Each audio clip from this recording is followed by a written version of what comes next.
All right, welcome back to Flying Dutchman Cards. I'm again here with my brother Doug, and we are breaking down 1989 tops. This episode, we're going to go through our honorable mentions of basically ones that didn't quite make the top 10. So I have, we have a handful of these to go through. Each of us has our own list, and so we will compare and contrast, see who was right. It doesn't really matter because it's whatever I think, so I'm right. But yeah, so without any further ado, let's jump in and check these ones out. So I'm going to start with my honorable mention, the ones that didn't quite make the upper echelon.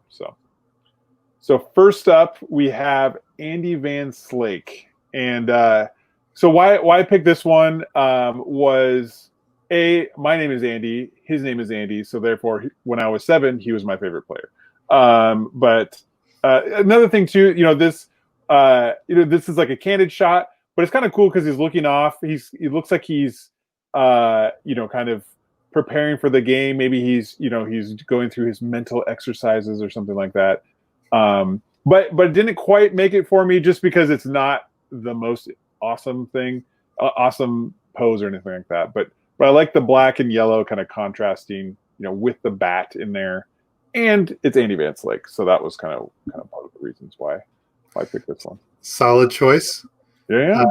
I'm a little confused on how you numbered the thumbnails, but right. It's all good. It's all good. Yeah. I think who knows what I was doing there. So next up we have Dennis Boyd, also known as Oil Can Boyd, which he has baseball cards with Oil Can on there, which I think is like pretty much the coolest nickname ever. So part of that, I just picked it because his name doesn't show up as Oil Can; it shows up as Dennis, which was his real name. But I just thought this one was cool because it looks like he's obviously warming up because this is like a bullpen. It shows the 330 in the background. Yeah. But it just like it's kind of like the epitome of like an old timey pitcher. Kind of like rocking back in their delivery, kind of like looking off in the distance, and So yeah, so I would say this was a combination because his nickname was Oil Can, which obviously doesn't show up, and I just know that.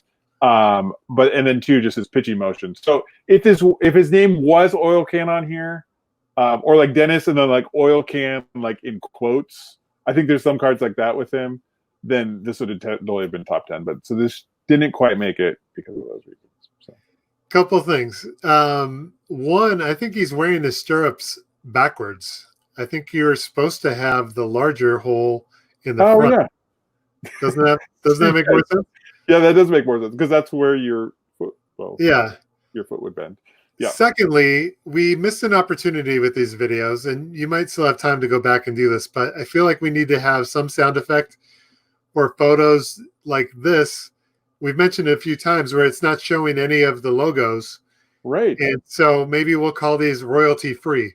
Royalty free. No MLB royalty. So if you want to drop in a sweet sound effect for royalty free, feel free to. Nice. But yeah, that's interesting too. But yeah, again, like this, just going from the bottom 10 that we went through to this, it's like Dennis Boyd is not like the superstar, but it's an interesting photo. You know what I mean? Like you got the 330 in the background. There's something going on. Mm-hmm. Exponentially more better than just like Kirby Puckett, kind of like looking off, rusting Puckett face. So yes, that's awesome. Agreed. I like it. Very nice. Next up, we have Phil Bradley. So a couple of things for this one. One, we've talked about our love of. I know that the Phillies, Phillies era 80s era photos for the Phillies was one of your favorite. Also one of mine too. With this baby blue jersey, so that's brings it up there too. But then also too, he's got the hat underneath the helmet, which is like if there's anything in from 80s baseball that we could bring back. If we could just bring back that, because it's like, why do games take so long? It's because guys have to run back and get their glove, or someone else is going in and getting them. They have to hand them their hat, and that's that's probably what explains why games are 4 hours right now. So guys in the 80s had this figured out. I'm going to wear my hat underneath my helmet Also, zero chance of lice, and so that made it pretty awesome. So Nice. So yeah, a couple things. He's also got the nice eye black, yep, and he's not. I can't imagine this is. This isn't in the batter's box. He's warming up. right, Taking a practice swing. right, He's on deck, and so, but he definitely looks menacing even on deck. So yeah, I give him points for that. yeah. So if this was in the batter's box, I think it would have bumped it up maybe into the top 10, but it didn't quite because he's on deck. But yes, I do like the scowl and just like he's just locked in there and ready to go. So it's interesting because this shot is very similar to a shot that you get watching live baseball from the center field camera. right, But not many baseball cards have this shot from a live game because you don't have a photographer on the field like taking a shot. So right, yeah. Interesting. Nice. Next up, Eddie Murray. So this follows with the theme. He's wearing he was kind of known for this as well, wearing the hat underneath his helmet. But I like the fro coming out. Right, a little bit of the fro. Like I love this like that era of batting helmet because I think at this point maybe they still have the hats like this, but with the white just as the center portion of it. Like this might be his face on the wristband there. Yeah, I think it's that same style. I think that's what popular back in the day. Yeah. No batting gloves, which is like manliest of manly things to do.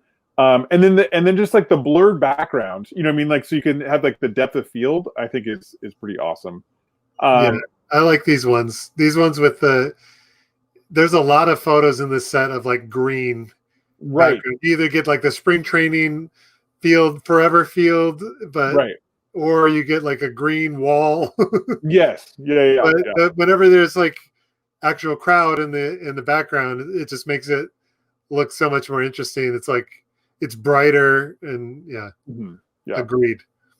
Yeah, so this drops a little bit just because there's not a ton of contrast. He kind of blends in a little bit, here. Like if it was maybe a little bit later in the day, or there was just a little bit more, I think it would have maybe bumped it up. But overall, and two, like a star hitting, that also makes it awesome. So next up here, Willie Ainsley. So obviously didn't have. I know nothing other than he had this card. I don't know what his career was, but the fact that he's at his high school and there's a bulldog in the background was just awesome. And it's a #1 draft pick. I was just like, this is so cool. And it's the Astros. I mean, there's just so many different things going on. Like it's almost the same color matching here. Yeah. Just all kinds of awesome stuff. But it didn't quite make the top 10 because it's Willie Ainsley. So I couldn't pull the trigger and be like, yeah, this is, but this is one of those cards going through. I remember getting this one and being like, oh, that one's awesome, just because there's a lot of stuff going on. Because there's interesting, it's interesting photo, what I mean? Right. It's not just your typical thing.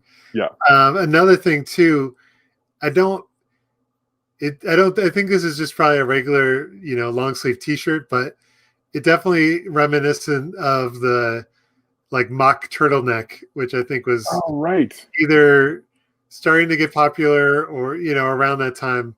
I think more with teams that are making the postseason and it's cold. Right. But I remember that just being the coolest look of having the, the team color underneath the jersey, sometimes having the, the team emblem on the mock turtleneck. Oh, right. Yeah. Makes it just a classy look. Yeah. It's kind of it looks very classy in this photo. Yeah. It's kind of like the Greg Maddux look. I feel like he would rock that. Yeah, definitely. Yeah. Like in the middle of summer, Greg Maddux needs his turtleneck on. Yeah. So nice. And then my last one, not quite. We've mentioned this. This is be the third time we mentioned it. So this almost made the top 10, mostly because Tony Gwynn is in this, and it's a Pirates card. Yeah, it's awesome because it's like this is more memorable for his back of his jersey than that it's the Pirates. You know what I mean? So it's like So I was just, And it's like the leader's card, which is this kind of, quasi ridiculous, but like ridiculous that it almost makes it cool. You know what I mean? Like that kind of reverse psychology kind of thing. But I just couldn't quite pull the trigger because it looks like it's like a dream sequence, like we've mentioned with the leaders. He's like, this is that time I dreamt I got a stolen base. Right. Yeah. And it's like what do you think here? Is he out or is he safe? I think he's out. Yeah. I think he got tagged way early, and that's his follow through. Gwen's like, oh, he's gonna be like, no. Yeah. Now, this isn't Andy Van Slyke, is it? What's that? This isn't Andy Van Slyke, is it? No, he's in the outfield. Right. Yeah. I know that from your pennants. Yes. I know that from watching Flying Dutchman cards, but I forgot. But I just thought it'd be cool if it happened to be him. Yes, that would be awesome. Maybe he's playing a very shallow center field and he came in and made the tag. Nice. So, but yep. So those were I only did 6 because I just couldn't. I didn't want to. I don't know. I only did 6. So there's my 6. But you're gonna make up with it because you have more. I've got 11. So 11. So we're flying by the seat of our pants here, but we'll make it work. Well, that wraps up my not quite top 10 list of honorable mentions. One of my favorite baseball player nicknames is Oil Can Boyd, which I featured in that list. But post in the comments below, what is your favorite baseball player's nickname? On our next episode, we're going to be looking at Doug's list of honorable mentions, and I think he's got 11. So it kind of balances out for me. But stay tuned for that. Thanks again for watching, and we'll see you next time.